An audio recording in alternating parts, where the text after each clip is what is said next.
L'Iran pourrait changer de capitale à cause d'une grave sécheresse. Il n'a pas plu à Téhéran depuis 200 jours, la ville étouffe, l'eau est rationnée, alors le président iranien songe à transférer la capitale dans une autre ville. Cette décision importante n'est pas inédite. Dans cette vidéo, je vais vous présenter 4 autres pays qui ont par le passé déménagé leur centre névralgique.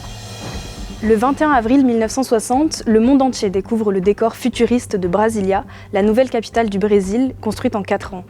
L'idée du chef d'État brésilien était de mieux répartir la population et les activités économiques à travers le pays et mettre fin à la rivalité entre Sao Paulo et Rio de Janeiro. En 1990, c'est l'Allemagne qui change de capitale, moins d'1 an après la disparition du rideau de fer. Berlin devient la première ville du pays, après avoir déjà été la capitale de la Prusse, puis de la République de Weimar et du Troisième Reich. Elle remplace la ville de Bonn, qui garde quand même près de la moitié des sièges des ministères allemands. En 1991, la ville la plus peuplée du Nigeria, Lagos, perd son statut de capitale. Elle est remplacée par Abuja par souci de neutralité ethnique. Mais en réalité, Lagos reste la cité la plus importante du pays, sur les plans économiques et culturels. La capitale de la Birmanie, elle, est particulièrement étonnante et surtout très vide. Naypyidaw s'étend sur 4800 km, c'est 6 fois plus grand que New York, mais elle n'a quasiment aucun habitant.